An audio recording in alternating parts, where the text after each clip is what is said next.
The Medium is a walking simulator made by the Polish developer Bloober Team. I hope I said that right. The developer advertises it as a horror puzzle game, but it really isn't.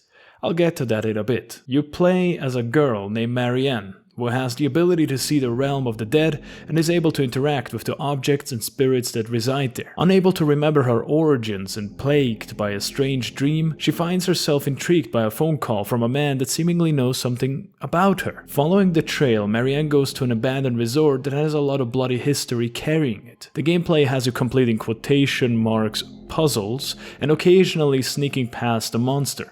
And that's kind of the description. Bloober Team is known as a developer that's capable of creating incredible looking video games that lack interesting gameplay. The Medium continues that tradition. When you're not in a cutscene, you're likely traversing the amazing looking environments looking for a key to a door, a flower to a pot, or other pretty obvious things. Sometimes Marianne ends up in both worlds at the same time, which forces her to get rid of an obstacle in one of them in order to traverse the other. But none of those puzzles require clever thinking. If you find a torn piece of paper on the floor, you have to find the other half and combine it. If you have a key, then it needs to be put in a keyhole. All pieces to move forward being in the same room. We are talking puzzles that are as difficult as those block toys you buy your 2-year-old. The problem is that that's really everything the game offers. If we were to get rid of the block toy puzzles, all we would have left are the horror parts, which have you literally just sneaking and running away from a monster. Now, when merely describing it like that, you'd think that there is more to it, but no,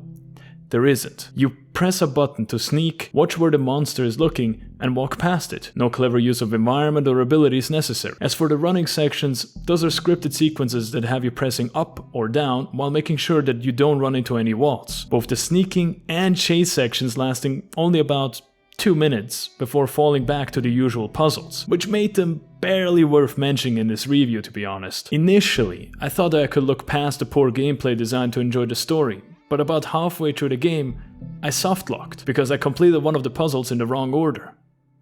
What? I couldn't continue the game because I didn't do it the way the developers wanted me to, even with the result being the same. There are only autosaves with no manual option, and all of them already having been overwritten, I was left with no choice but to replay through the entire game again.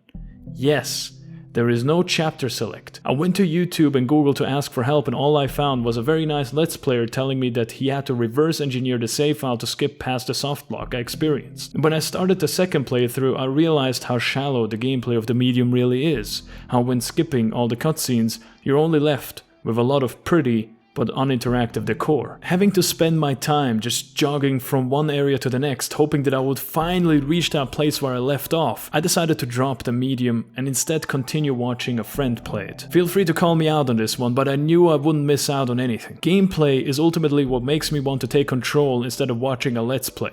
It's what makes my playthrough different from yours. And what I can say is that the Medium never manages that. I never felt wanting to take control as the game just continued its roller coaster of pathetic puzzles and occasional sneak. So how about the story?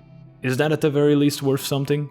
I would say yes, for the most part. It's intriguing watching Marianne unfolding her past while she is interacting with the outstandingly designed world and characters. I can't deny that I watched every single cutscene with a lot of interest. The presentation is really well executed, even if some of the animations can be rough from time to time, especially Marianne's dead-looking eyes. The problem I find is that the main draw of the Medium is its mystery, and by solving it, it's ultimately robbing itself of that very appeal. I was worried that by the third quarter and end, I would find myself disappointed at the reveal, and sadly, that was the case. I don't want to get too much into the details as it would be spoiler territory, but just imagine a bunch of crappy movie cliches garbled together with the ending just spitting straight in your face. It's unsatisfying and forgettable, which brings me to the conclusion.